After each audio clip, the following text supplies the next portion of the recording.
দুঃখের আধার শেষে আলোর প্রভাত হাসে, হতাশার কালো মেঘ যায় গো ভেসে, হতাশার কালো মেঘে যায় গো ভেসে। রহমতুল্লাহি ওয়া বারাকাতুহু। নাহমাদুহু ওয়া নুসাল্লি আলা রাসূলিহিল কারীম।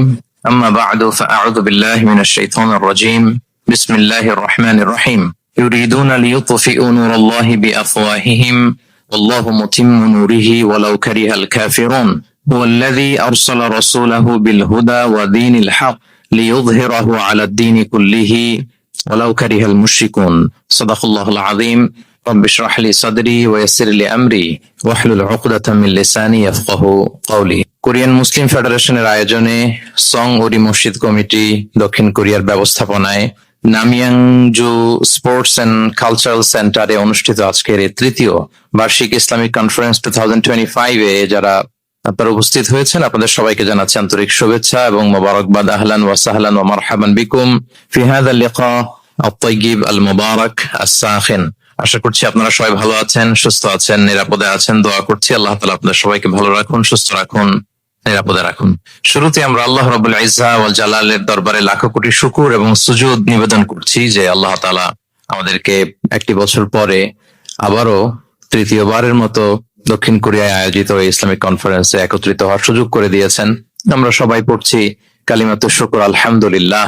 আমার সাথে আওয়াজ করে সবাই পড়ুন, রব্বানা লাকাল হামদ হামদান কাসীরান তাইয়িবান মুবারাকান ফি ইয়া রাব্বি লাকাল হামদু কামা ইয়ানবাগি লিজালালি ওয়াজহিকা ওয়া আযীমি সুলতানিকা লাকাল হামদু বিল ঈমান লাকাল হামদু বিল ইসলাম লাকাল হামদু বিল কুরআন।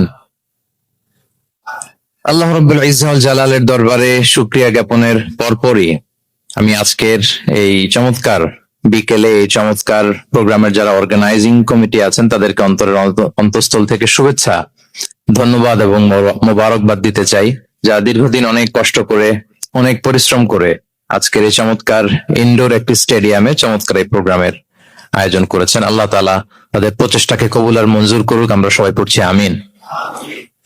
আজকের এই প্রোগ্রামে সভাপতির আসন অলংকৃত করেছেন আলহাজ এম জামান সজল ভাই। প্রধান অতিথি হিসেবে আসন অলংকৃত করেছেন দক্ষিণ কোরিয়া অবস্থিত আমাদের যে বাংলাদেশ দূতাবাসের মাননীয় রাষ্ট্রদূত মহোদয়। ঠিক আমার আগেই আলোচনা করেছেন বাংলাদেশের প্রথিতযশা আলেমে দ্বীন শায়েখ আহমদুল্লাহ হাফিজাহুল্লাহ ওয়া রাআহ। তাছাড়াও দক্ষিণ কোরিয়ায় অবস্থিত বিভিন্ন মসজিদগুলোর আইম্মাতুল মাসাজিদ, স্কলার্স, প্রিচার্স যারা আছেন ওনারা আলোচনা করেছেন। আজকের প্রোগ্রামে উপস্থিত আছেন দক্ষিণ কোরিয়া প্রবাসী ব্যবসায়ী ভাইয়েরা, চাকরিজীবী ভাইয়েরা, ছাত্র বন্ধুরা।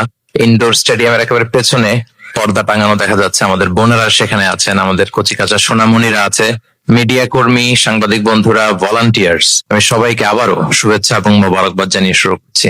প্রিয় সুধী, এবার বলেন আপনারা সবাই কেমন আছেন? আমি ভালো আছি আলহামদুলিল্লাহ। প্রিয় ভাইয়েরা, সাউথ কোরিয়াতে আপনাদের কেমন লাগে বলেন? ভালো লাগে? বাংলাদেশকে মিস করেন না আপনারা? মিস করেন না কে কে দেখি? সবাই মিস করেন? মাশাআল্লাহ, আল্লাহর দরবারে শুকরিয়া যে বাংলাদেশ থেকে হাজার হাজার কিলোমিটার দূরে সাউথ কোরিয়াতে আল্লাহ তাআলা আপনাদের রিজিকের ব্যবস্থা করেছেন, আলহামদুলিল্লাহ। প্রিয় ভাইয়েরা, আমি সূরাতুস সফের দুটি আয়াত তেলাওয়াত করেছি। আমি আর কাল বিলম্ব না করে মূল আলোচনাতে চলে যাই। সূরা সফের দুটি আয়াত 8 নম্বর এবং 9 নম্বর দুটি আয়াত তেলাওয়াত করেছি। এই আয়াত দুটির আলোকে কিছু কথা আপনাদের সামনে উপস্থাপন করি আমি আমার আলোচনার সমাপ্তি করবো ইনশাআল্লাহ। যেহেতু সামনে আমাদের আসরের সালাত, আমি খুব লম্বা চড়া সময় নিব না। আয়াত দুটিতে আল্লাহ তাআলা বলছেন যে যারা ইসলামকে পছন্দ করে না, যারা ইসলাম বিরোধী শক্তি, যারা ইসলামের ধ্বংস চায়, তারা চায় তাদের মুখের ফুৎকারে ইসলামের আলোকে তারা নিভিয়ে দিবে। কিন্তু আল্লাহর ফায়সালা হচ্ছে আল্লাহ তার দ্বীনকে, দ্বীনের জ্যোতিকে পূর্ণরূপে বিকশিত করবেন, যদিও এটা কাফেররা অপছন্দ করে। সুবহানাল্লাহ। এবং তিনি আল্লাহ তাআলা রাসূলকে প্রেরণ করেছেন হেদায়েত দিয়ে আর সত্য ধর্ম দিয়ে, দ্বীনে হক দিয়ে, যাতে করে মানব রচিত যত ধর্ম আছে, মতবাদ আছে, সবকিছুর কবর রচনা করে এগুলোর উপরে আল্লাহ তাআলা দ্বীন ইসলামকে বিজয়ী করতে পারেন, যদিও এটা মুশরিকদের কাছে খুব অসহনীয়। তাহলে এই আয়াত দুটি থেকে আমরা বুঝতে পারলাম যে ইসলামের বিজয় অবশ্যম্ভাবী। এই পৃথিবীতে ইসলামের বিজয়, অগ্রগতি, অগ্রযাত্রা কেউ ঠেকিয়ে রাখতে পারবে না, কিন্তু ইসলাম বিরোধীরা চায় ইসলামের অগ্রযাত্রাকে তারা নিভিয়ে দিবে, ইসলামের জ্যোতিকে মুখের ফুৎকারে নিভিয়ে দিবে। আওয়াজ করে বলেন তো, কাফিররা, ইসলাম বিরোধীরা মুখের ফুৎকারে আল্লাহর এই দিনের জ্যোতি বা আলোকে কি কখনো নিভাতে পারবে বলেন? কোশ্চিন কালেও পারবে না। তারা নানা ষড়যন্ত্র করে, তারা নানা ধরনের চক্রান্ত করে, কুটো কৌশল করে, আমাদেরকে আমাদের ভূমি থেকে উচ্ছেদ করে, আমাদের ভূখণ্ডে বোমা নিক্ষেপ করে, নানা ধরনের ষড়যন্ত্রের ছক এঁকে আমাদের নৌজওয়ানদেরকে শহীদ করে, গ্লোবাল স্মুথ ফ্লোটিলার মতো নৌবহরকে আটকে দিয়ে ওরা ভাবে যে ওরা ইসলামের বিজয়কে ঠেকায় ফেলবে। আসলে কি পারবে? না। আল্লাহ বলেন, আমি ইসলামের জ্যোতিকে পূর্ণরূপে বিকশিত করবো। আল্লাহু আকবার। এটাকে কেউ ঠেকাতে পারবে না। তাহলে ইসলামের বিজয় অবশ্যম্ভাবী। এটা হচ্ছে আজকের আমার আলোচনার টপিক, যে ইসলামের বিজয় এটা অবশ্যম্ভাবী, অ্যাবসলিউটলি অ্যাবসলিউট, এটা হবেই, এটাকে কেউ ঠেকাতে পারবে না। ওয়াদাটা কার বলেন তো? সবাই একটু আওয়াজ করে বলুন, ওয়াদা কার? এটা আল্লাহর ওয়াদা, যে আল্লাহ তাআলা তার জমিনে তার দিনকে তিনি বিজয়ী করবেন, ডমিনেন্ট করবেন, পাওয়ারফুল করবেন। পৃথিবীর কোন শক্তি ইসলামের এই বিজয়কে, অগ্রযাত্রাকে আটকাতে পারবে না। ইসলামের বিজয় সুনিশ্চিত। ইসলাম বিজয়ী হবেই, আপনাকে নিয়ে বা আপনাকে ছাড়া, আমাকে নিয়ে কিংবা আমাকে ছাড়া। আই রিপিট, আমি আবারও বলছি, ইসলামের বিজয় হবেই হবে, আপনাকে সহ বা আপনাকে ছাড়া, আমাকে সহ বা আমাকে ছাড়া বিজয় হবেই। সো আমি যদি এই মহাবিজয়ের একটা অংশীজন হতে পারি, এটা আমার জন্য লাক। কি বলেন? এই বিজয়ের পার্ট যদি আমি হতে পারি, এই ভিক্টরির একটা পার্ট যদি, অংশ যদি হতে পারি, তো এটা আমার জন্য ব্লেসিংস, আমার সৌভাগ্য। ঠিক কিনা বলেন? এখন বলেন, আমরা সেই সৌভাগ্যের অধিকারী হতে চাই কি চাই না? হতে চাই না সবাই? আল্লাহ তাআলা কবুল করুক, আমরা পড়ি আমিন। তাহলে আল্লাহর ওয়াদা, ইসলামের বিজয় হবেই হবে, সুনিশ্চিত, কোনো সন্দেহ নাই। কেউ এই বিজয়কে ঠেকাতে পারবে না।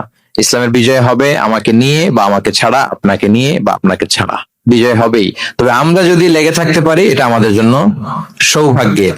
এবং আমরা যদি দেখি, আল্লাহ রাসূল সাল্লাল্লাহু আলাইহি ওয়া আলিহি ওয়াসাল্লাম তিনিও এরকম ভবিষ্যৎবাণী তিনি করে গিয়েছেন যে ইসলামের বিজয় অবশ্যম্ভাবী। মুসনাদ আহমদ ইবনে হাম্বলের হাদিস, তিনি বলেন, লা ইয়াবলুগান্না হাযাল আমরু মা বালাগাল লাইলু ওয়ান নাহার ওয়ালা ইয়াতরুকুল্লাহু বাইতা ওয়াবার ওয়ালা মাদার ইল্লা আদখালাহুল্লাহু হাযাদ দ্বীন। এই দিন ইসলাম, এই লা ইলাহা ইল্লাল্লাহর বাণী পৌঁছে যাবে গোটা বিশ্বব্যাপী। যেখানে দিন হয়, রাত হয়, দিন রাত্রির আবর্তন পৃথিবীর যেখানে ঘটে, সেখানেই কালেমার বাণীকে পৌঁছে দিবে কে? এই পৃথিবীতে এমন কোন কাঁচা পাকা ঘর থাকবে না যে ঘরে লা ইলাহার বাণী পৌঁছাবে না। সুবহানাল্লাহ। পৃথিবীতে এমন কোন জায়গা থাকবে না, এটা হোক মরুভূমি, হোক জঙ্গল, হতে পারে পাহাড়, হতে পারে কোনো আদিবাসী নৃগোষ্ঠী থাকে, পৃথিবীর এমন কোন জায়গা থাকবে না যেখানে লা ইলাহার বাণী পৌঁছাবে না, পৌঁছে যাবে। সহিহ মুসলিমের আরেক বর্ণনায় আল্লাহ রাসূল সাল্লাল্লাহু আলাইহি ওয়া আলিহি ওয়াসাল্লাম তিনি বলেন, ইন্নাল্লাহা যাওয়ালি আল আরবা ফারাআইতু মাশারিকাহা ওয়া মাগারিবাহা ওয়া ইন্না মুলকা উম্মতি সায়াবলুগু মা যুবিয়া লি মিনহা। তিনি বলেন, আল্লাহ তাআলা গোটা বিশ্বটাকে ছোট করে একটা রেপ্লিকা বানিয়ে আমার চোখের সামনে তুলে ধরেছেন।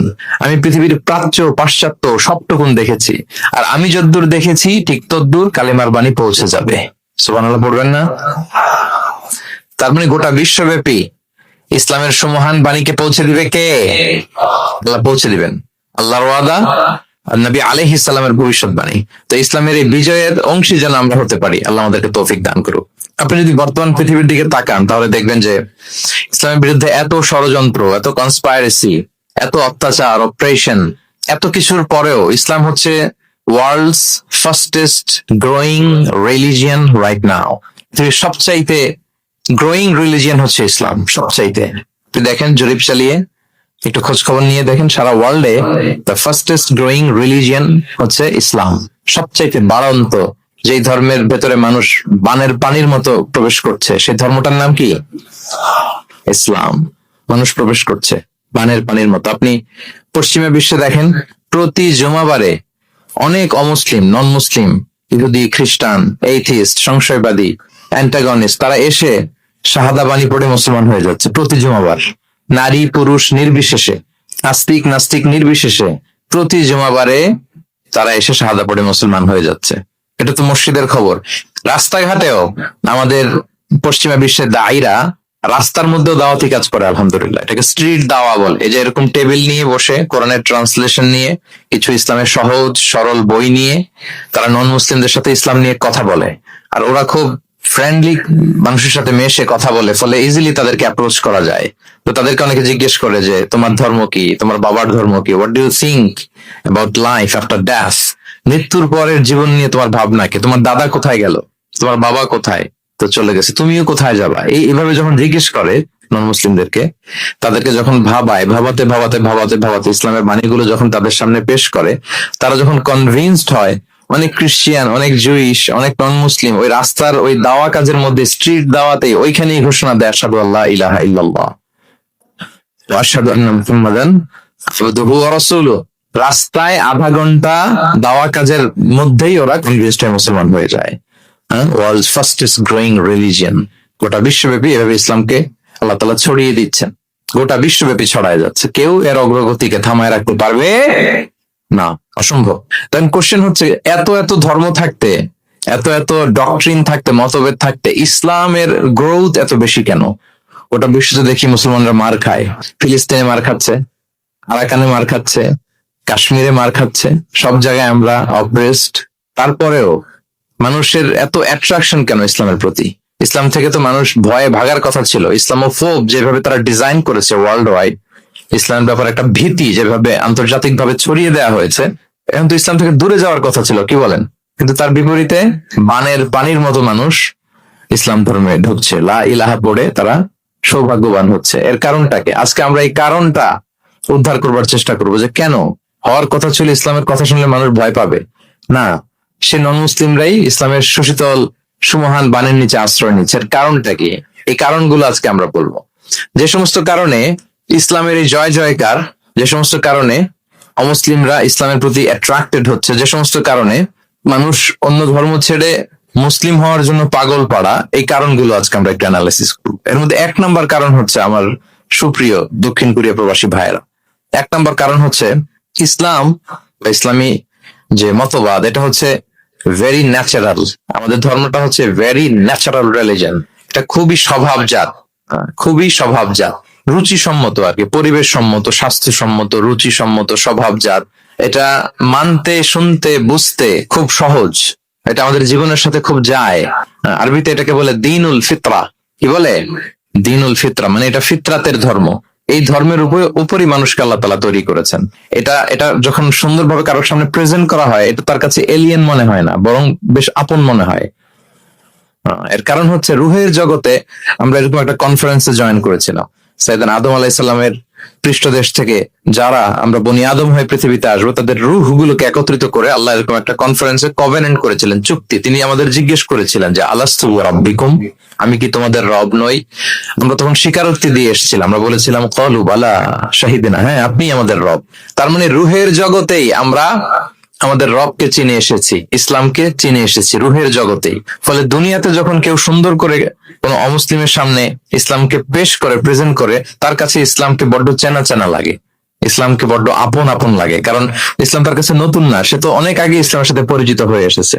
সুবহানাল্লাহ, রুহের জগতেই সে ইসলামকে চিনে এসেছে, ইসলামের সাথে একটা ইন্টারাকশন তার রুহের জগতেই ছিল। ফলে দুনিয়াতে যখন চমৎকার ভাবে কারোর সামনে ইসলামকে প্রেজেন্ট করা হয়, ইসলামকে তার কাছে অপরিচিত লাগে না, এলিয়েন মনে হয় না, বরং বড্ড আপন আপন লাগে তার কাছে ইসলামকে।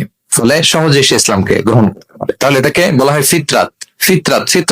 ফিতরাতাল্লাহিল্লাতী ফাতারান নাস আলাইহা লা তাবদীলা লিখালকিল্লাহ। আল্লাহর প্রকৃতির অনুসরণ করো। আল্লাহ বলেন যে প্রকৃতির উপর আল্লাহ তাআলা মানুষকে বানিয়েছেন, আল্লাহর সৃষ্টি কাঠামোতে কোনো পরিবর্তন নেই। তাহলে সবাই এই ফিতরাত ইসলামের উপরই জন্মায়। অন্য হাদিসে আল্লাহ রাসূল সাল্লাল্লাহু আলাইহি ওয়াসাল্লাম বলেন যে মা মিন মাউলুদিন ইল্লা ইউলাদু আলাল ফিতরা ফাআবাওয়াহু ইউহাউবিদানি আও ইউনাসসিরানি আও ইউমাজ্জিসানি। মানে সব মানুষ ইসলামের উপর জন্মায়, পরে তার মা বাবারা হয়তো তাকে ইহুদি বানায় বা হিন্দু বানায় বা অগ্নি উপাসক বানায়, কিন্তু তার আসল ধর্ম হচ্ছে ইসলাম। আওয়াজ করে বলেন তো, আসল ধর্ম কি? আসল ধর্ম ইসলাম। সে ফিতরাতের উপর জন্মগ্রহণ করেছে, এমনিতেই বাই ডিফল্ট তার মনটা ইসলামের দিকে টানে। এই পৃথিবীতে যা কিছু ভালো, যা কিছু কল্যাণকর, যা কিছু আমাদের সাথে খাপ খায়, সুইট করে, সহজে সুইটেবল হয়, এটাই ফিতরাত। এটাই কি? ফিতরাত। তো সব মানুষ ফিতরাতের উপর জন্মেছে, ইসলামের উপর জন্মেছে। মেরাজের রাতে রাসূল সাল্লাল্লাহু আলাইহি ওয়াসাল্লামকে দুইটা পেয়ালা দেয়া হয়েছে। তিনি বললেন উতি চুবি ইনা আইন, আমাকে জিব্রাইল আলাইহিস সালাম দুইটা বাটি দিল বা পেয়ালা দিল। ফি আহাদিহিমা লাবান ওয়া ফিল আখারি খামর, এর একটার মধ্যে ছিল দুধ আর একটা মদ। আমি দেখতে পাচ্ছিলাম না কোনটাই কি। আমাকে যখন দেয়া হলো ফা আখাযতুল লাবান, আমি দুধের বাটি নিলাম। তখন জিবরিল আলাইহিস সালাম বললেন আসবতাল ফিতরা, আপনি ফিতরাতটাই নিয়েছেন, মানে যেটা ভালো ওইটাই নিয়েছেন, যেটা আপনার সাথে সুইট করে ওইটাই নিয়েছেন। সুবহানাল্লাহ বলেন। তাহলে ইসলাম হচ্ছে দ্বীনুল ফিতরা, এটা ফিতরাতি ধর্ম, এটা অতিরিক্ত চাপিয়ে দেয়া না, এটাই আমাদের ধর্ম। এজন্য ইসলামকে প্রেজেন্ট করলে আমাদের সামনে সুন্দরভাবে, এটা আমাদের কাছে অস্বাভাবিক মনে হয় না, খুবই স্বাভাবিক মনে হয়, ভেরি ন্যাচারাল মনে হয় ইসলামকে আমাদের কাছে। এটা হচ্ছে ফিতরাতের ধর্ম। এই কারণে অমুসলিমরা ইসলামের প্রতি আকৃষ্ট হচ্ছে, কারণ ইসলাম মানা, ইসলাম বোঝা, ইসলামকে প্র্যাকটিস করা মানুষের জন্য সহজ। এটা স্বভাবজাত ধর্ম, তার ভেরি ন্যাচারাল, প্রাকৃতিক, রুচিসম্মত, স্বভাবসম্মত। এজন্য ইসলামের প্রতি মানুষ আকৃষ্ট হয়। এই পয়েন্টটাকে সবাই বুঝতে পেরেছেন? দ্বীনুল ফিতরা বুঝতে পেরেছেন সবাই? আচ্ছা, এটা হচ্ছে ন্যাচারাল রিলিজিয়ন, এই কারণে মানুষ আকৃষ্ট হয়। 2 নাম্বার, ইসলামের প্রতি এত আকৃষ্ট হওয়ার কারণ হচ্ছে দ্য ইউনিভার্সালিটি অফ ইসলাম। আরবিতে এটাকে বলে আল উমুম, মানে ইসলামের সার্বজনীনতা। ইসলাম হচ্ছে ভেরি ওপেন মাইন্ডেড রিলিজিয়ন, সবাইকে অ্যাকোমোডেট করতে পারে। পৃথিবীতে যত ফেইথ আছে, Islam is more accommodative than any other faith. যে কোনো ফেইথ বা বিশ্বাসের চেয়ে ইসলাম ভেরি অ্যাকোমোডেটিভ, সবার জন্য খোলা। The door of Islam is open for everybody 24/7। যখনই কেউ আসতে চায় ইসলামে, ওয়েলকাম। একজন খ্রিস্টান ভাই যদি বলে যে আমি মুসলিম হতে চাই, তার জন্য কোনো বাধা আছে বলেন? আমাদের পক্ষ থেকে কোনো না আছে নাকি? আচ্ছা, কোন ইহুদি যদি বলে মুসলিম হব, কোনো সমস্যা? কোন নাস্তিক যদি বলে, কোন পাহাড়ি নিগোষ্ঠী চাকমা যদি বলে, কোনো সমস্যা আছে? কিন্তু আপনি যদি বলেন যে আমার ইহুদি হতে বড্ড মন চায়, আমি এখন মুসলিম তো, আমি ইসলাম ছেড়ে দিয়ে ইহুদি হতে চাই, ইহুদি হতে পারবেন? পারবেন না। যদি জেনে না থাকেন জেনে নেন, চাইলেই কেউ ইহুদি হতে পারে না। ইহুদি হতে হয় বাই বর্ন, জন্মসূত্রে। আবার বাবা ইহুদি হইলে হবে না, কি আজীব তামাশা। মা ইহুদি হইতে হবে। ইহুদি মায়ের পেট থেকে যদি কেউ জন্মায় তাইলে সে ইহুদি। কিন্তু আমাদের ধর্মে এরকম নিয়ম আছে বলেন তো? না। তাহলে ইসলামটা হচ্ছে সার্বজনীন, এখানে কোনো সাম্প্রদায়িকতা নেই, কারণ ইসলাম সকল সম্প্রদায়ের জন্য এসেছে। আলহামদুলিল্লাহ পড়েন। ইসলামের সাম্প্রদায়িকতা আছে? না, এটা সকল সম্প্রদায়ের জন্য এসছে। যেমন দেখেন, ইসলামের রব আল্লাহ তাআলাকে আল্লাহ কিভাবে পরিচয় করায় দিচ্ছেন। আল্লাহ বলছেন সূরা ফাতিহার শুরুতে, আমরা প্রতিদিন এটা রিসাইট করি, আমরা পড়ি আলহামদুলিল্লাহি রাব্বিল, সবাই পড়েন আলহামদুলিল্লাহি রাব্বিল আলামিন। প্রশংসা সেই আল্লাহর যিনি হচ্ছেন রব্বুল আলামিন, মানে জগৎ সমূহের রব। তিনি সবার রব। কার রব? সবার রব। তিনি কিন্তু বলেন না আলহামদুলিল্লাহ রব্বিল মুসাল্লিন, তিনি শুধু মুসল্লিদের রব বলছে। রব্বিল মুসলিমিন, শুধু মুসলিমিনদের রব বলছে। হ্যাঁ, রব্বুল হাজিন, শুধু হাজি সাহেবদের রব বলছে না। তিনি কি বলছেন? রব্বিল আলামিন। তাহলে তিনি গোটা জগতের রব, সবার রব তিনি। ইসলামের দরজা সবার জন্য খোলা। দ্য ইউনিভার্সালিটি অফ ইসলাম যে আপনাদেরকে বোঝাচ্ছি, আল উমুম, খেয়াল করে দেখেন যে আল্লাহ যখন নিজের পরিচয় দিচ্ছেন, তিনি বলছেন আমি সবার রব। তিনি কার রব? তিনি সবার রব। আলহামদুলিল্লাহ রাব্বিল আলামিন। এবং রাসূলুল্লাহ সাল্লাল্লাহু আলাইহি ওয়া আলিহি ওয়াসাল্লামের পরিচয় যখন আল্লাহ তাআলা করায় দিচ্ছেন, তখন আল্লাহ বলছেন ওয়ামা আরসালনাকা ইল্লা রাহমাতাল লিল আলামিন, I have sent you as a mercy for all the worlds. নবী হে, আপনি গোটা বিশ্বের সবার জন্য রহমত। সুবহানাল্লাহ। আল্লাহ বলছে যে শুধু মুসলমানদের জন্য রহমত, কথা বলেন, শুধু আরবদের জন্য রহমত, শুধু সাদা চামড়ার মানুষদের জন্য রহমত, শুধু পুরুষদের জন্য রহমত। এই রহমত কাদের জন্য বলেন তো দেখি, বুঝে থাকলে? আল্লাহর হাবিব সাল্লাল্লাহু আলাইহি ওয়াসাল্লাম কাদের জন্য রহমত বলেন তো সবাই? সবার জন্য রহমত। দেখেন ইউনিভার্সালিটি অফ ইসলাম, ইসলাম যে সবার জন্য। আচ্ছা, আল্লাহ সবার, রাসূলও সবার। এবার ইসলামের কিতাব কোরআনের দিকে যদি খেয়াল করি, কোরআনের পরিচয় দিতে যে আল্লাহ তাআলা বলেছেন ইন হুয়া ইল্লা যিকরা লিল আলামিন, নিশ্চয়ই কোরআনটা হচ্ছে জগৎবাসীর জন্য যিকরা, উপদেশ, রিমাইন্ডার। তাহলে কোরআনও সবার জন্য নাকি শুধু আমাদের? প্রিয় ভাইরা, কোরআন কি শুধু আমাদের বই? না, এটা হিন্দু ভাইদেরও বই, এটা নাস্তিকদেরও বই, এটা বুদ্ধিস্টদেরও বই, তাদের হেদায়েতের কথাও এখানে আছে। এটা সবার বই, এটার ওনারশিপ সবার, এটা আমাদের সবার। তাহলে দেখেন, আমাদের রব সবার, আমাদের রাসূল সবার, আমাদের কিতাব সবার। তাহলে ইসলামে কোনো সংকীর্ণতা নেই, ইসলামে কোনো সাম্প্রদায়িকতা নেই, কোন সম্প্রদায়ের জন্য ইসলাম আসেনি, ইসলাম এসেছে সবার জন্য। আলহামদুলিল্লাহ পড়েন। তাহলে দ্য ইউনিভার্সালিটি অফ ইসলাম এটা ক্লিয়ার না সবার কাছে? বুঝতে পেরেছেন? তাহলে কেন ইসলাম দ্য ফাস্টেস্ট গ্রোয়িং রিলিজিয়ন, গোটা বিশ্বে সবচাইতে বেশি গ্রো হচ্ছে ইসলামের? দুইটা কারণ বলে ফেলেছি। এক নম্বর কি ছিল বলেন তো, মনে আছে কিনা কারো দেখি? Very natural religion. কে বলছে ন্যাচারাল? দেখি, এই মাশাআল্লাহ। কি উনি শুধু বুঝলো নাকি, আর বাকিরা বললেন না? যে এক নম্বর কি ছিল? ন্যাচারাল। ইসলাম হচ্ছে ভেরি ন্যাচারাল রিলিজন, স্বভাবজাত, প্রাকৃতিক ধর্ম। আমাদের মনের সাথে, প্রকৃতির সাথে খাপ খায় না এরকম কোন আইন বিধান ইসলামে নাই। দুই নম্বর কি বললাম? জোরে, সার্বজনীন।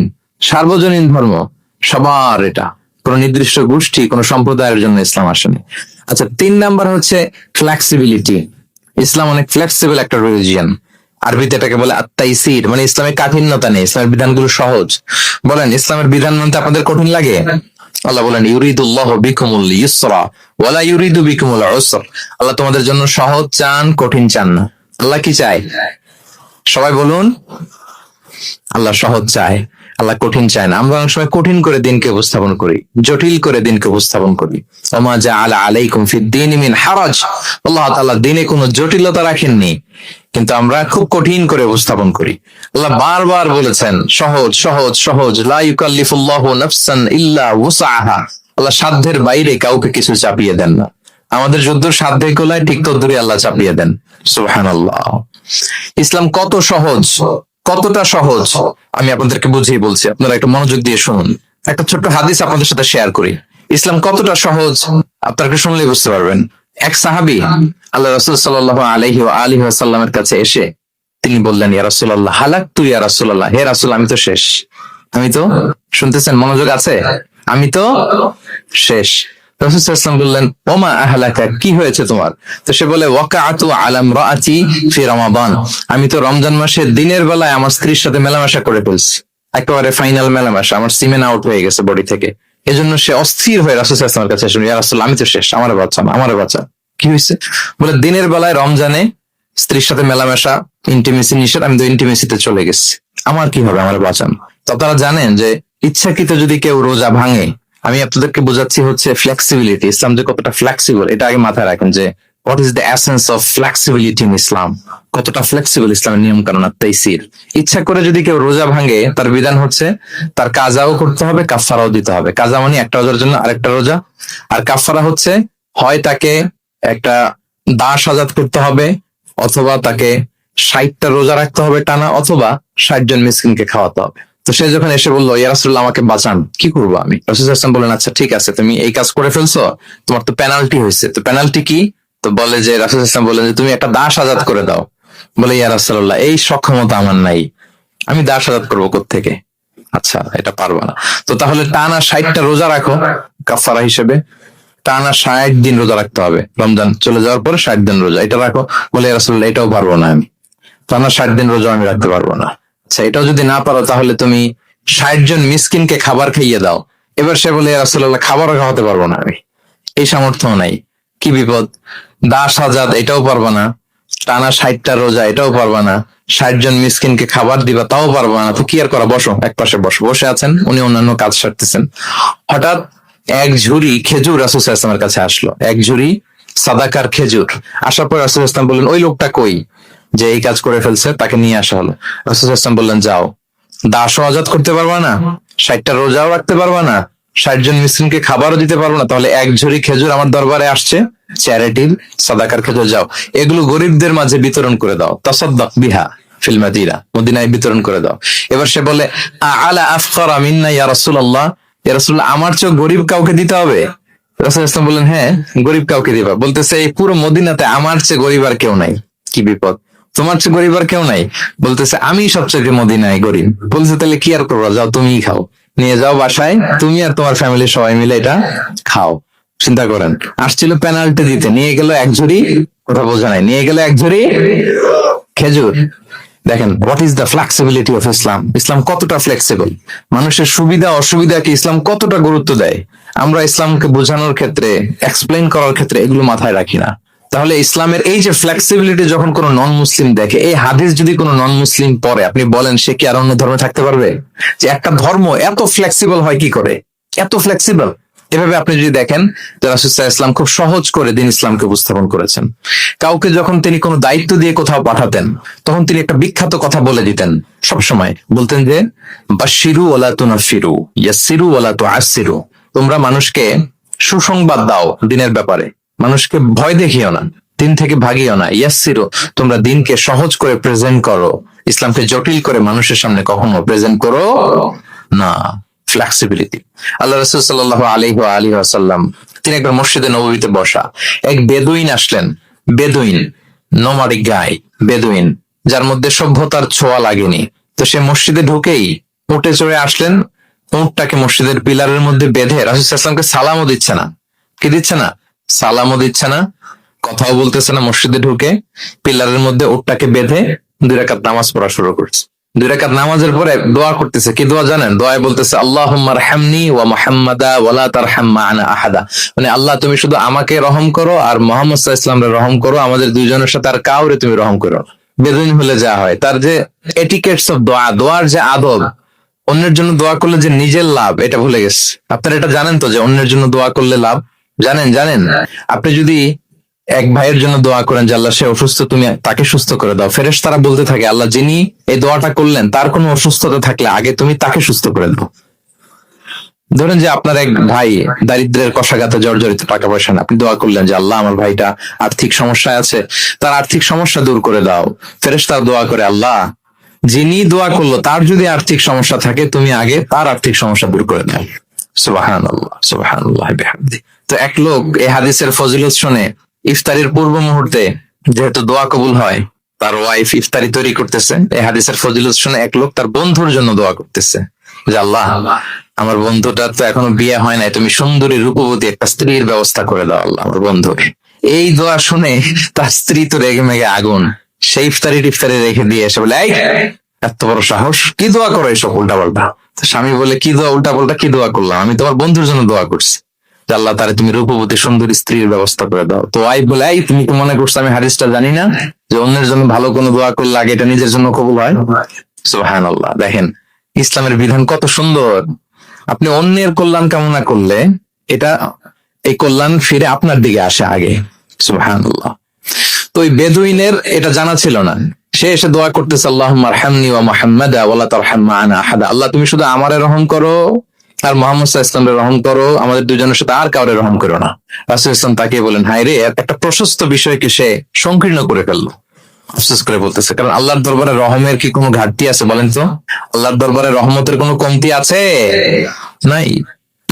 সাথে সবাইকে ইনক্লুড করতে পারতো। আচ্ছা গেল, দোয়া শেষে এবার সে মসজিদে নবীর মাঝখানে বসে পেশাব করা আরম্ভ করছে। এবার তো সাহাবারা রেগে মেগে আগুন, কি এত বড় সাহস, মসজিদে নবীর মাঝখানে পেশাব, সবাই উদ্ধত হচ্ছে, তাকে মারতে যাবে। রাসূল ইসলাম সবাইকে সামলালেন, থামালেন, বললেন রাখো, ছাড়ো, আগে সারতে দাও। কারণ কেউ যখন ওয়াশরুম সারে মাঝখানে তাকে ডিস্টার্ব করা যায় না, এটা তার ক্ষতি হবে। রাসূল ইসলাম বললেন রাখো, লেট হিম পাস ইউরিন, তাকে কাজ সারতে দাও। সে কাজ সারলো। এবার রাসূল ইসলাম বললেন ও হারিকু আলা বাউলিহি সাজলান মিন মা, তার পেশাবের উপর এক বালতি পানি ঢেলে দাও, দিয়ে ফেললো। এবার রাসূল সাল্লাল্লাহু আলাইহি ওয়াসাল্লাম বললেন ইন্নামা বুইসতুম মুয়াসসিরিন ওয়া লাম তুবআসু মুআসসিরিন। হে সাহাবারা মনে রাখো, তোমরা সহজপন্থী হিসেবে প্রেরিত হয়েছে, তোমরা কট্টরপন্থী হয়ে পৃথিবীতে প্রেরিত হও নাই। সুবহানাল্লাহ। তাহলে যে কোনো জিনিসের সলিউশন আপনার সহজ ভাবে করতে হবে, এটা জটিল বানানো যাবে না। আমরা অনেক সময় জটিল থেকে জটিল করি। তখনই বেদুইনকে রাসূল ইসলাম ডেকে বললেন আচ্ছা তুমি যে কাজটা করলে, মসজিদে নবীর মাঝখানে পেশাব করলে, এটা কি ঠিক হলো? তুমি কি জানো এটা আল্লাহর ঘর, এটা আমাদের মদিনার কমিউনিটির ইবাদতগাহ, এখানে আমরা আল্লাহর ইবাদত করি, আল্লাহর জিকির করি, আল্লাহর কিতাব তেলাওয়াত করি, এটা কি তোমার ঠিক হলো? এইভাবে যখন আদর দিয়ে পরম মমতায় তাকে বুঝিয়ে বলা হলো, সে লজ্জিত হয়ে মাথা নিচু করে ফেলল। সুবহানাল্লাহ। রাসূল সাল্লাল্লাহু আলাইহি ওয়াসাল্লামের কাছে ক্ষমা চায়। তাহলে প্রিয় সুধী, আপনি কোমলতা ভালোবাসা দিয়ে যা জয় করতে পারবেন, কঠোরতা দিয়ে সেটা পারা যায় না। খেয়াল রাখবেন, ভালোবাসা দিয়ে যেভাবে আপনি মানুষের হৃদয় জয় করতে পারবেন, কঠোরতা দিয়ে পারবেন না। এজন্য ইসলাম ফ্লেক্সিবিলিটিতে বিশ্বাস করে। ফ্লেক্সিবিলিটি, লা ইউকাল্লিফুল্লাহু নাফসান ইল্লা উসআহা। আল্লাহ সাধ্যের বাইরে কাউকে কখনো কিছু চাপিয়ে দেয় না। এজন্য ইসলামকে সহজ করে উপস্থাপন করতে বলেছেন তিনি। মুআয ইবনে জাবাল রাদিয়াল্লাহু তাআলা আনহুকে রাসূল সাল্লাল্লাহু আলাইহি ওয়াসাল্লাম একবার ইমাম বানিয়ে পাঠালেন একটা এলাকায়। ওই এলাকার লোকেরা ছিল শ্রমজীবী সাহাবী, শ্রমজীবী, উট ব্যবহার করে সেখান থেকে কুয়া থেকে পানি নিয়ে খেজুর গাছের মধ্যে দিত। সারাদিন যখন কষ্ট করতো, হার্ড ওয়ার্কিং করতো, বিকেলে ক্লান্ত হয়ে পড়তো।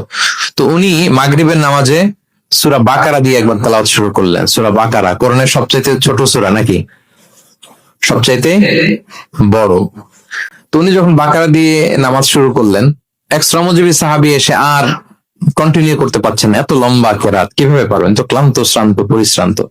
উনি রেগে নামাজ ছেড়ে দিয়ে একা একা নামাজ পড়ে রাসূল সাল্লাল্লাহু আলাইহি ওয়াসাল্লামের কাছে যে অভিযোগ করলেন, নালিশ করলেন। বললেন, ইয়া রাসূলুল্লাহ, দেখেন এমন একজনকে ইমাম করে আমাদের এলাকায় অ্যাসাইন করেছেন, উনি মাগরিবের নামাজে পড়তেছেন সূরা বাকারা, আর আমরা সবাই শ্রমজীবী কৃষিজীবী মানুষ। রাসূল সাল্লাল্লাহু আলাইহি ওয়াসাল্লাম রেগে গেলেন। মুআয ইবনে জাবালকে ডেকে বললেন, মুআয, আফাতানুন আনতা ইয়া মুআয, তুমি কি ফিতনা ছড়াচ্ছ সমাজে? তোমাকে পাঠিয়েছি কমিউনিটির ইউনিটি ধরে রাখার জন্য। ফাতানুন আনতা ইয়া মুআয, হে মুআয, তুমি কি সাব্বিহ ইসমা রাব্বিকাল আ'লা এই সূরা পারো না? ওয়াশ-শামসি ওয়া দুহাহা এই সূরাটা পারো না? ওয়াদ-দুহা ওয়াল-লাইলি ইযা সাজা এটা মুখস্থ নাই? এই ছোট ছোট সূরাগুলো থাকতে তুমি বাকারা দিয়ে পড়তে গেলা কেন? সুবহানাল্লাহ, সুবহানাল্লাহ, আল্লাহু আকবার। দেখেন ইসলাম কতটা ফ্লেক্সিবিলিটিতে বিশ্বাসী। সহজ সহজ করে ইসলাম সবকিছু উপস্থাপন করে। এই জন্য নন মুসলিমরা যখন দেখে যে ইসলামের মধ্যে এরকম ফ্লেক্সিবিলিটি আছে, তারা ইসলামের প্রতি আকৃষ্ট হয়। আলহামদুলিল্লাহ। আচ্ছা বলেন তো, বিয়েতে মহরানা দেয়া কি? সবাই বলুন। একজন বলছে ফরজ। সবাই বলুন, বিয়েতে মহরানা দেয়া কি?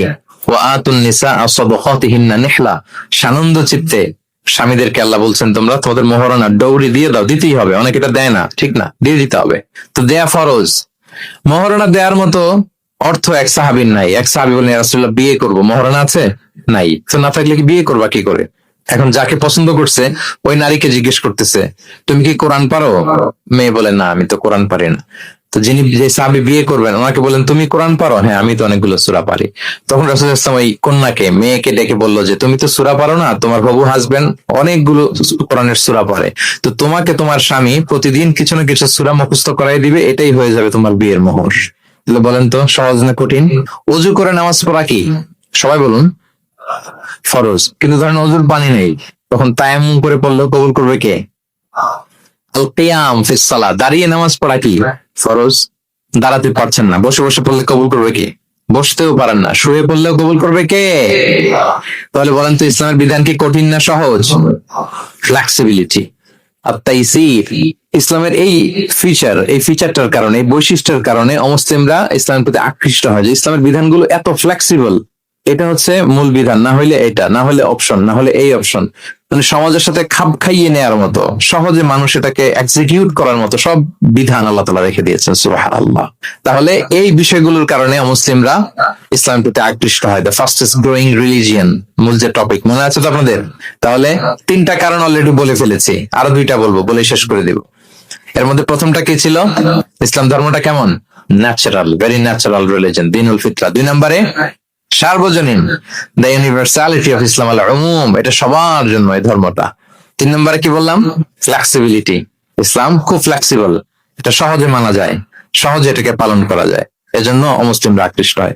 4 নম্বর হচ্ছে ব্যালেন্সড অ্যাপ্রোচ অফ ইসলাম। ইসলামের বিধানগুলো খুবই ব্যালেন্সড, ভারসাম্যপূর্ণ, আর এর মধ্যে পরিমিতি বোধ আছে, ভারসাম্য বোধ আছে, এটা ব্যালেন্সড। এই কারণে ইসলামের প্রতি মানুষ আকৃষ্ট হয়। এখানে বাড়াবাড়িও নাই, ছাড়াছাড়িও নাই, মাঝামাঝি। বাড়াবাড়িও নাই, ছাড়াছাড়িও নাই। আমার সাথে সাথে বলেন, কি নাই? বাড়াবাড়িও নাই, আর কি নাই? ছাড়াছাড়িও নাই, বরং মাঝামাঝি, ব্যালেন্সড অ্যাপ্রোচ। ইসলামের সবকিছু দেখবেন ব্যালেন্সড। وكذلك جعلناكم أمة وسطا لتكونوا شهداء على الناس ويكون الرسول عليكم شهيدا।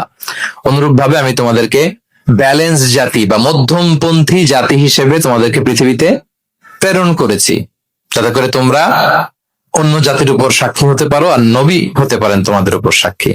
তাহলে আমাদের ধর্মটা খুবই ভারসাম্যপূর্ণ, খুবই কি ভারসাম্যপূর্ণ, বাড়াবাড়িও নাই, ছাড়াছাড়িও নাই।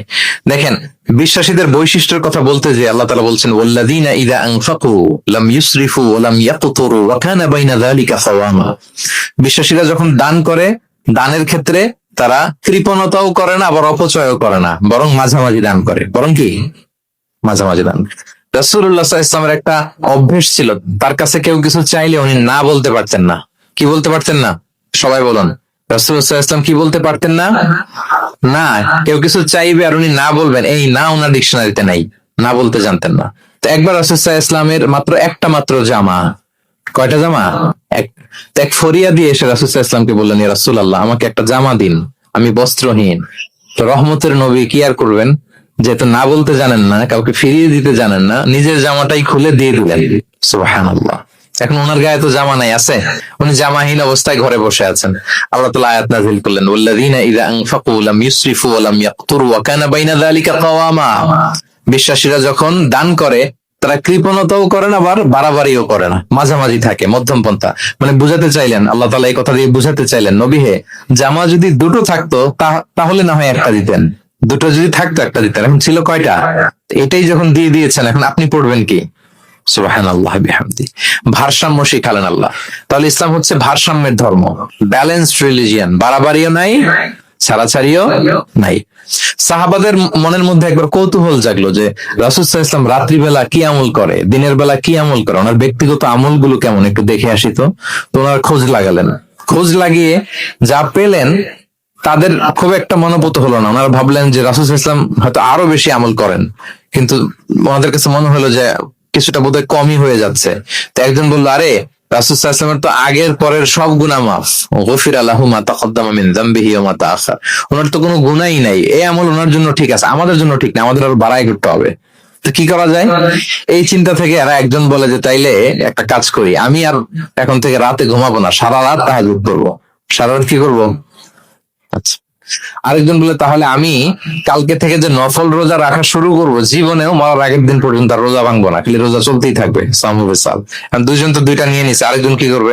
আরেকজন বলে তোরা যা করছস করছস, আমি এক কাজ করি, আমি আর আমার স্ত্রীর কাছেই যাব না, সন্ন্যাসী হয়ে গেলাম, আর বউদের কাছে যাব না, সন্ন্যাসী জীবন, খালি আল্লাহ বিল্লাহ, ইবাদত, জিকির, আজকার, দোয়া, দরুদ পড়তে পড়তে জীবন শেষ করে দেব। তিনজন তিনটা নিয়ে নিল।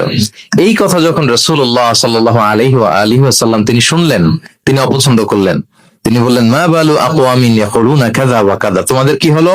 ডাকলেন, সমাবেশ করে বলেন, এই নাম ধরে বলতেন না। তিনি কিভাবে মানুষকে কারেক্ট করতেন দেখেন, সংশোধন করতেন। এই তুমি নাকি এটা বলছো, দাঁড়াও আব্দুল্লাহ, এই আব্দুর রহমান তুমি দাঁড়াও, এই আব্দুল করিম, তিনজনে তিন খারাপ কাজ করছো।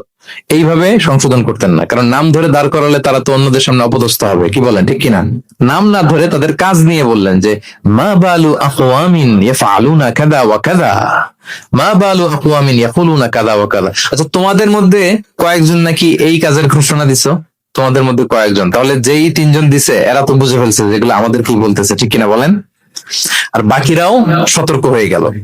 এবার রাসূল সাল্লাল্লাহু আলাইহি ওয়াসাল্লাম বললেন, না, তোমাদের এই কাজটা ঠিক হয়নি। ইন্নী লা আখশাকুম লিল্লাহি ওয়া আতকাকুম লাহু। তোমাদের মধ্যে আমি নবী সবচেয়ে বেশি আল্লাহকে ভয় করি, আমি সবচেয়ে বড় মুত্তাকি। কই, আমি তো রাতে ঘুমাই আবার তাহাজ্জুদ করি, কিছু সময় ঘুমাই কিছু সময় তাহাজ্জুদ করি। এই ভারসাম্য রেখে জীবন চালাতে আমার তো তাকওয়ার কোনো ক্ষতি হয় না। আমি তো স্ত্রীদের সাথে মিশি, আমার তো কোনো সমস্যা হয় না। আমি মাঝে মাঝে নফল রোজা রাখি সোম বৃহস্পতি, বাকি দিনগুলোতে দিনের বেলা আমি খাই। কই, এই ভারসাম্যপূর্ণ জীবন আচরণে আমি নবী হয়ে তো আমার কোনো সমস্যা হয় না, তোমাদের তো সমস্যা কোথায়? সুবহানাল্লাহ। তাহলে রাসূল সাল্লাল্লাহু আলাইহি ওয়াসাল্লামের চাইতে যদি কেউ বড় মুত্তাকি হতে চায়, হতে পারবে বলেন তো? না। সেই নবী রাতে কখনো নির্ঘুম থাকতেন না, only except the last 10 days of Ramadan. রমাদানের শেষ 10 রাতে রাসূল সাল্লাল্লাহু আলাইহি ওয়াসাল্লাম ঘুমাতেন না।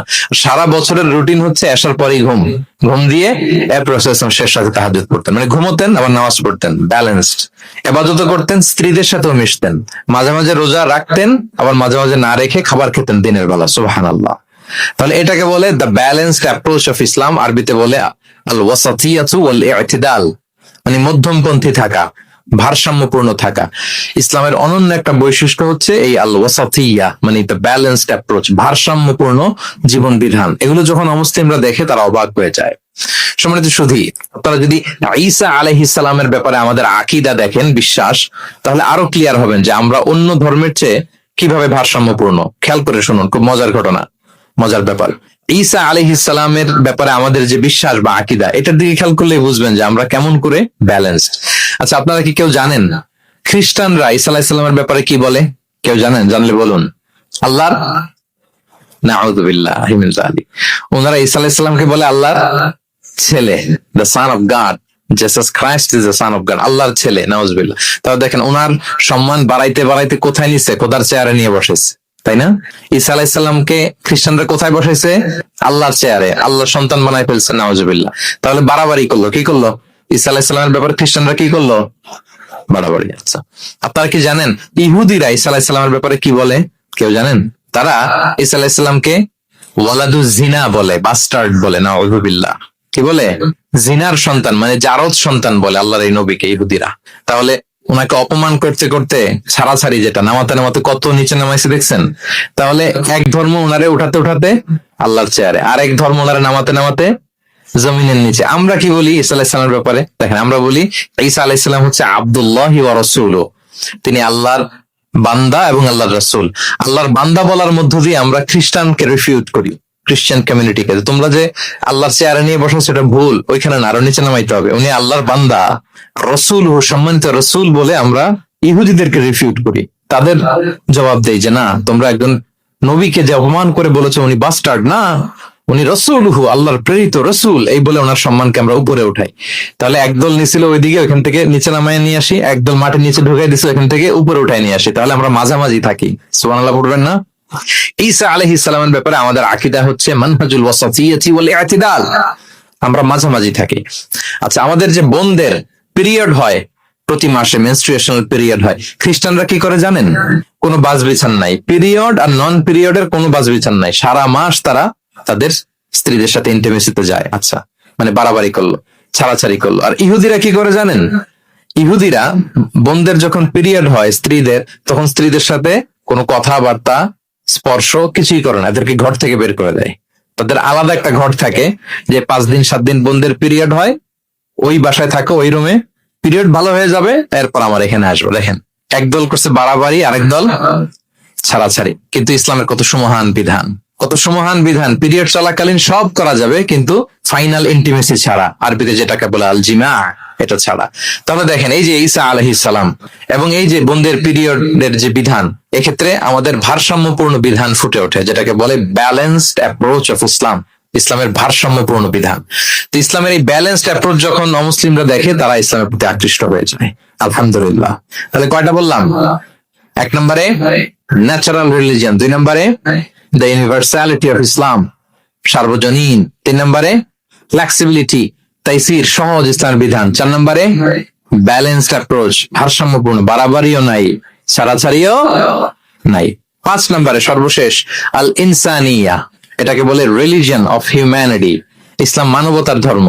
কিসের ধর্ম? ইসলাম মানবতার ধর্ম। যখন এটা দেখা মুসলিম রাত ধরে রাখতে পারে না নিজেকে। সুবহানাল্লাহ। প্রত্যেক শ্রোতা বলবেন, অল অডিয়েন্স একসাথে বলেন, ইসলাম কিসের ধর্ম? মানবতার ধর্ম। মানুষকে ইসলাম সবচাইতে মর্যাদা দেয়। একবার এক ইহুদির লাশ যাচ্ছিল রাসূল সাল্লাল্লাহু আলাইহি ওয়াসাল্লামের সামনে দিয়ে, এই লাশ দেখে, ইহুদির লাশ দেখে নবী সাল্লাল্লাহু আলাইহি ওয়াসাল্লাম দাঁড়িয়ে গেলেন। সাহাবারা বললেন, ইয়া রাসূলুল্লাহ ইন্নাহু ইহুদি, আপনি দাঁড়ালেন যে, এটা তো ইহুদির লাশ।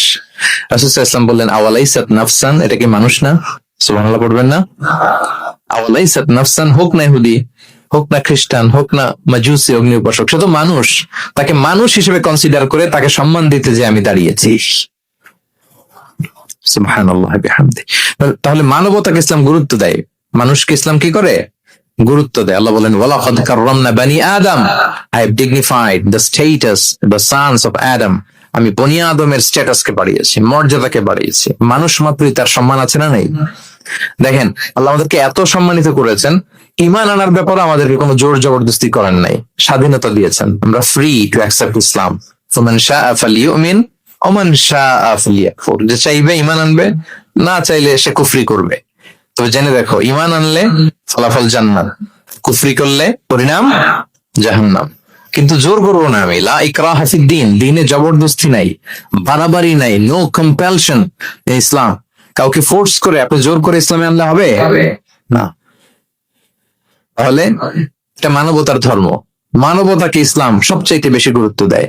যেমন ধরেন যে, দুর্যোগ পীড়িত কোনো এলাকায় যদি আমরা ত্রাণ নিয়ে যাই, আমরা কি সেখানে দেখে দেখে শুধু মুসলিম ঘরে ত্রাণ দেই নাকি? ওখানে মুসলিম থাকলে মুসলিম দেই, হিন্দুরা যদি থাকে তাদেরকে দেই। আমরা যদি কোনো দুর্যোগপূর্ণ এলাকায় যাই, সেখানে নাস্তিক থাকলে তার ঘরে আমরা ত্রাণ পৌঁছে দেই। আমরা যদি কোনো উদ্ধার কর্মে অংশগ্রহণ করেছি, ধরেন যে আগুন লেগেছে, আপনি উদ্ধার কর্মতে অংশগ্রহণ করেন, এখন খুঁজে খুঁজে যার মাথায় টুপি আরে আপনি বাঁচাবেন নাকি? যার গালে দাঁড়িয়ে আরে বাঁচাবেন না? সবাইকে বাঁচাবেন। আল্লাহু আকবার। মানবতা যেখানে বিপন্ন সেখানেই ইসলামের সাপোর্ট আছে না নাই বলেন? যেখানেই মানবতা বিপন্ন সেখানে ইসলাম পৌঁছে যায়, কারণ ইসলাম হচ্ছে দ্য রিলিজিয়ন অফ হিউম্যানিটি, মানবতার ধর্ম। মানুষ হিসেবে ইসলাম সবাইকে কনসিডার করে। মদিনাতে একবার 60 জন খ্রিস্টান পাদ্রী আসবেন নাজরান থেকে। খ্রিস্টান পাদ্রী কোন ধর্মের? খ্রিস্টান। এখন তাদের সাথে এই ফরেন ডেলিগেট যখন আসবে, কোথায় বসবে? রাসূল সাল্লাল্লাহু আলাইহি ওয়াসাল্লাম ওইরকম জায়গা তো নাই। এখন না রাজা বাদশাদের প্যালেস থাকে, প্রাসাদ, এটা সে কোথায় বসবে? এক সাহাবী বলে, ইয়া রাসূলুল্লাহ, আমার কাছে খেজুর পাতা আছে, এটা বিছাই দেই, এটা একটা আসন করে এখানে বসি। রাসূল সাল্লাল্লাহু আলাইহি ওয়াসাল্লাম বললেন, না, এটা কেমন হয়? আরেক দল বলে যে, আমাদের তো একটু সূর্য হেলে গেলেই তো উহুদ পাহাড়ের ছায়া পাওয়া যায়, ওখানে নিয়ে বসি। রাসূল সাল্লাল্লাহু আলাইহি ওয়াসাল্লাম বললেন, না, এত দামি মেহমান, ওখানে বসা যায়? বলতে না বলতে 60 জন খ্রিস্টান পাদ্রী চলে আসছে। এখন রাসূল সাল্লাল্লাহু আলাইহি ওয়াসাল্লাম কোথায় বসতে দিবেন? উনি উপায়ন্তর না পেয়ে তাদের সবাইকে নিয়ে মসজিদে নববীর দরজা খুলে দিলেন। 60 জন খ্রিস্টানকে কোথায় ঢুকতে দিলেন? মসজিদে নববী। অনেক সিরাত গ্রন্থ এই বর্ণনাটাকে কভার করেছে। সিরা আল হালাবিয়া, জাদুল মাআদ ফি হাদিয়া খায়রিল ইবাদ সহ অনেক সিরাত গ্রন্থে এসেছে 60 জন খ্রিস্টান মুসলমানদের নবীর তৈরি করা প্রতিষ্ঠিত মসজিদের নবীর ভিতরে ঢুকে মিটিং সেরেছে। এবং এক বর্ণনায় এমনও এসেছে, ইন দ্য মিন টাইম আসরের সময় ওদের যখন ইবাদতের সময় হয়েছে, রাসূল ইসলাম তাদেরকে ইবাদতের অনুমতি দিলেন। তারা তাদের কিবলা পূর্ব দিকে, 60 জন মিলে পূর্ব দিকে হয়ে তারা তাদের নিজেদের ইবাদত সেরেছে। সুবহানাল্লাহ। রাসূল সাল্লাল্লাহু এটা খ্রিস্টান না ইহুদি এটা কনসিডার করেন। রাসূল সাল্লাল্লাহু দেখেছেন তারা মানুষ। তারা কি মানুষ? যেমনি মানুষ মনে করে এক ইহুদির লাশ দেখে তিনি দাঁড়িয়ে গিয়েছেন আলাইহিস সালাতু ওয়াসসালাম। তাহলে ইসলাম মানবতাকে গুরুত্ব দেয়। এই জন্য ইসলামকে বলা হয় রিলিজিয়ন অফ হিউম্যানিটি, আল ইনসানিয়া। এটা মানবতার ধর্ম। কিসের ধর্ম? এই পাঁচটা ইসলামিক ফিচার, ইসলাম ধর্মের এই 5টা ক্যারেক্টারিস্টিক্স বা ফিচার থাকার কারণে Islam is the fastest growing religion in the world right now. পৃথিবীতে সবচেয়ে ইসলামের গ্রোথ বেশি। সবাই কালিমা শাহাদা পড়ে মুসলমান হয়ে যাচ্ছে নন মুসলিম দেশগুলোতে। আপনাদের সাউথ কোরিয়ার কথা আমি জানি না, আমি তো ওয়েস্টের অনেক দেশে গিয়েছি, অনেক জায়গায় আমাদের বন্ধুরা ইমাম খতিব হিসেবে আছে, তাদের কাছ থেকে শুনি রেগুলার নন মুসলিমরা, খ্রিস্টানরা তারা কালিমা পড়ে মুসলমান হয়ে যাচ্ছে। তাদের চার্চ গুলো তারা বিক্রি করে দিচ্ছে, চার্চ সেনাগগ গুলো বিক্রি করে দিচ্ছে। গত সপ্তাহে, তার আগের সপ্তাহে আমার জাপানে প্রোগ্রাম ছিল, এক মসজিদে আলোচনা করলাম, দেখি যে মসজিদটা খুব সুন্দর। আমি বললাম এত সুন্দর মসজিদ, বলে যে শেখ এটা আগে ক্যাসিনো ছিল। ক্যাসিনো কি ছিল? ক্যাসিনো চিনেন তো? জুয়ার আসর বসতো আর কি এখানে। বলে যে আমরা ক্যাসিনো কিনে এটার মসজিদ বানাই ফেলছি। এই 5টা বিষয় থাকার কারণে অমুসলিমরা ইসলামের প্রতি আকৃষ্ট হচ্ছে। দেখি আরেকবার শুনি আপনাদের থেকে। 1 নম্বরে কি ছিল? এটা ন্যাচারাল রিলিজিয়ন, এটা প্রকৃতির ধর্ম, প্রাকৃতিক স্বভাবজাত। 2 নম্বরে এটা সার্বজনীন ধর্ম, দ্য ইউনিভার্সালিটি অফ ইসলাম। 3 নম্বরে ফ্লেক্সিবিলিটি আর তাইসির, এই ধর্মের বিধান মানা একেবারে সহজ, ব্যালেন্সড অ্যাপ্রোচ, এটা ভারসাম্যপূর্ণ একটা জীবন বিধান। 4 নম্বরে 5 নম্বরে রিলিজিয়ন অফ হিউম্যানিটি, এটা মানবতার ধর্ম। কিসের ধর্ম? মানবতার ধর্ম। এই যে দেখেন এত সুন্দর যে ইসলাম, এইভাবে যদি আমরা প্রেজেন্ট করতে পারি নন মুসলিম আমার বন্ধুদের সাথে, কলিগদের সাথে, নেইবারদের সাথে, আমার ফ্রেন্ডসদের সাথে, ওরা ইসলামের ব্যাপারে আকৃষ্ট হবে না? বলেন। ধর্মে যদি নাও আসে, ইসলামের ব্যাপারে একটা পজিটিভ আউটলুক তো তার থাকবে, কি বলেন? তো এইভাবে ইসলামকে প্রেজেন্ট করার দরকার আছে না নাই? অ্যাট্রাকটিভ প্রেজেন্টেশনের অভাবে আমরা ইসলামের কথাকে তুলে ধরতে পারি না। ওরা যে মতবাদ, ওদের যে ডক্ট্রিন, ওদের যে আইডিওলজি, ওদের যে চিন্তা চেতনা, এই বস্তা পচা মতবাদকে ওরা সুন্দরভাবে বিউটিফাই করে, ফান্ডিং করে, এমন প্যাট্রনেজের সাথে গোটা বিশ্বে আনে, চোখ ধাঁধানো মনে হয়। কিন্তু আমাদের প্রপার প্রেজেন্টেশনের কারণে আমরা ইসলামকে নন মুসলিম বন্ধুদের কাছে তুলে ধরতে পারি না। এজন্য আমরা অমুসলিম দেশে যারা থাকি, এটা আমাদের সবার দায়িত্ব। We all are the ambassador of Islam in a non Muslim land. প্রত্যেকে আমরা ইসলামিক অ্যাম্বাসেডর। আপনাকে দেখে ওরা ইসলামকে জাজ করবে। আপনি যদি মিথ্যা বলেন তো আপনার গালে দিবে না, বলবে মুসলমানরাই এরকম, ঠিক কিনা? আপনি লেনদেনে যদি কারচুপি করেন, বলবে মুসলমানরাই এরকম। এজন্য আপনাকে অ্যাম্বাসেডরের ভূমিকা পালন করতে হবে নন মুসলিম দেশে। এবং নন মুসলিম দেশে স্থায়ীভাবে যদি কেউ থাকতে হয়, তার দাওয়াতের নিয়তে থাকতে হবে। It's a must, I repeat. অমুসলিম দেশে ব্যবসা করতে যাবেন অস্থায়ীভাবে, ওকে। চাকরি, ওকে। চিকিৎসা পারপাস, ওকে। পড়াশোনা, ওকে। কিন্তু স্থায়ীভাবে যদি কোনো অমুসলিম দেশের পাসপোর্ট নিয়ে থাকতে হয়, স্থায়ীভাবে, of course it should be with the intention of দাওয়া, দাওয়াতে নিয়তে থাকতে হবে। যেমনটি রাসূল সাল্লাল্লাহু আলাইহি ওয়াসাল্লাম সাহাবারা ইসলামের সুমহান বাণীকে প্রচার করার জন্য অমুসলিম ভূখণ্ডে ছড়িয়ে পড়েছেন। এজন্য যারা পাসপোর্ট পেয়ে গেছেন সাউথ কোরিয়ার, অথবা এদেশে আছে নাকি সিস্টেম পাসপোর্ট পাওয়ার? আছে? আচ্ছা, যারা পেয়েছেন বা প্রসেসিং আছেন যে আমি এদেশের পাসপোর্ট নিব, অফকোর্স আপনার দাওয়াতি নিয়তে থাকতে হবে যে আমি ইসলামকে ছড়াই দিব, এই নিয়তে আছে, তাইলে থাকাটা বৈধ। তা না হলে অমুসলিম ভূখণ্ডে কোন মুসলিম স্থায়ী ভাবে বসবাস করতে পারবে? রাসূল সাল্লাল্লাহু আলাইহি ওয়াসাল্লামের ভয়ঙ্কর ধমক আছে একটা, তিনি বলেছেন আনা বারিউন মিন কুল্লি মুসলিম ইয়াকিমু বাইনা আযহুরিল মুশরিকিন, আমি ওই প্রত্যেক মুসলমান থেকে আমি বারি, তার কোনো দায়ভার আমার নাই যে অমুসলিম ভূখণ্ডে মুশরিকদের সাথে থাকে। গভীর হুঁশিয়ারি, সতর্কবার্তা, ওয়ার্নিং। কিন্তু যদি আপনি উইথ দ্য ইন্টেনশন অফ দাওয়াতে নিয়ত থাকেন যে এখানে আমি একটা মসজিদ করব, মসজিদের সাথে লেগে থাকবো, আমার বুদ্ধিস্ট প্রতিবেশীর কাছে আমি ইসলামের সুমহান বাণী পৌঁছে দিব, আমার কলিগদেরকে বুঝাবো দেখো ইসলাম খুব ফ্লেক্সিবল, এটা ন্যাচারাল রিলিজিয়ান, এটা মানবতার ধর্ম, এটা এমন এমন, এইভাবে আমি বুঝাবো, এই নিয়তে যদি আপনি থাকেন তাহলে আপনি এই দেশে স্থায়ীভাবে থাকতে পারবেন। কথা কি বুঝতে পেরেছেন? এখন অন্যকে ইসলাম বুঝাইতে হলে তো আগে নিজের মানতে হবে নাকি? কথা বলেন। আপনি ইসলামের দাওয়া দিবেন, এখন আপনি নিজেই ইসলাম মানে না, তাহলে হবে? আগে নিজের মানতে হবে, কি বলেন? আগে নিজের ইসলামকে কি করতে হবে? মানতে হবে। আমার প্রিয় ভাইয়েরা, Islam is our identity, Islam is our honour, আমাদের সম্মান হচ্ছে ইসলামে। ওমর ফারুক রাদিয়াল্লাহু তাআলা আনহু বলতেন নাহনু কওমুন আ'আজ্জানাল্লাহু বিল ইসলাম, আমরা এমন জাতি যে জাতিকে আল্লাহ তাআলা ইসলাম দিয়ে সম্মানিত করেছে। ফাইনি বিতাগাইনাল ইজ্জাতা বিগাইরিহি আযাল্লানাল্লাহ, ইসলাম ছাড়া অন্য কোথাও যদি আমরা সম্মান তালাশ করি তাহলে আমাদেরকে অপদস্থ করে ছাড়বেন কে? একটাই মনোনীত ধর্ম আল্লাহ তাআলার কাছে, সেটা হচ্ছে ইসলাম। আওয়াজ করে বলুন, সেটা কি? ইন্নাদ দীনা ইনদাল্লাহিল ইসলাম, একমাত্র আল্লাহর কাছে accepted only one religion to Allah, সেটা হচ্ছে ইসলাম। ওমাই ইয়াবতাগি গায়রাল ইসলামি দীনান ফালান ইউকবালা মিনহু ওয়া হুয়া ফিল আখিরাতি মিনাল খাসিরিন, ইসলাম ছাড়া অন্য কিছু যদি কেউ তালাশ করে, সেটার সাথে নিজেকে জড়ায়, আল্লাহ তাআলা কবুল করবেন না। That will not be accepted from him in the day of judgment and he will be loser মিনাল খাসিরিন, সে হবে লুজার, হতভাগা হবে, দুর্ভাগা হবে। তাহলে আমরা যেন ইসলামকে আমাদের শেকড় হিসেবে কনসিডার করি, আমাদের ছেলে মেয়েদেরকে যেন ইসলামী তারবিয়ার উপর আমরা গড়ে তুলি, এবং ইসলামকে যেন আমরা ভেতর থেকে সবাই লালন করি, ধারণ করি, এবং ইসলামের সুমহান বাণীকে যেন আমরা পৌঁছে দেই সবাই অন্যদের কাছে। রাজি আছেন তো সবাই? তাহলে সাউথ কোরিয়ায় যারা স্থায়ীভাবে থাকতে চান কোন নিয়তে থাকবেন? দাওয়াতের নিয়তে।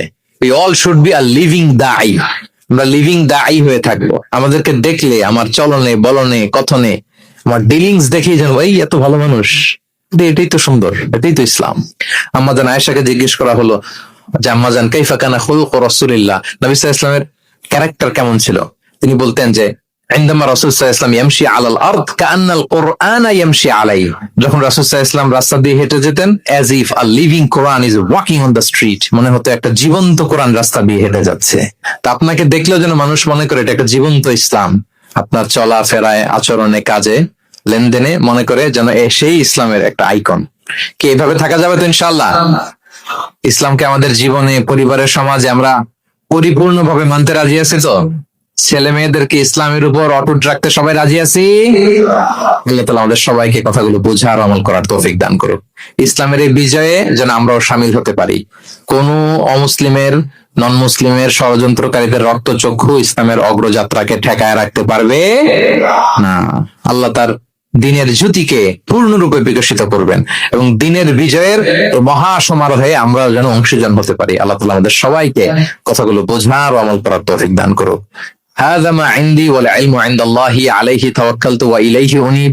দীর্ঘ প্রায় 1 ঘন্টা খুব মনোযোগ দিয়ে আপনারা এই টপিকের উপর আলোচনা শুনলেন। আপনাদের সবাইকে আবারও ধন্যবাদ জানাই। আজকের প্রোগ্রামের অর্গানাইজিং কমিটি যারা আছে তাদেরকে অন্তরের অন্তঃস্থল থেকে শুভেচ্ছা জানিয়ে ভবিষ্যতে আবারও হয়তো আপনাদের সাথে কোথাও দেখা হয়ে যাবে সেই প্রত্যাশা রেখে এখানেই শেষ করছি। আসসালামু আলাইকুম ওয়া রাহমাতুল্লাহি ওয়া বারাকাতুহু।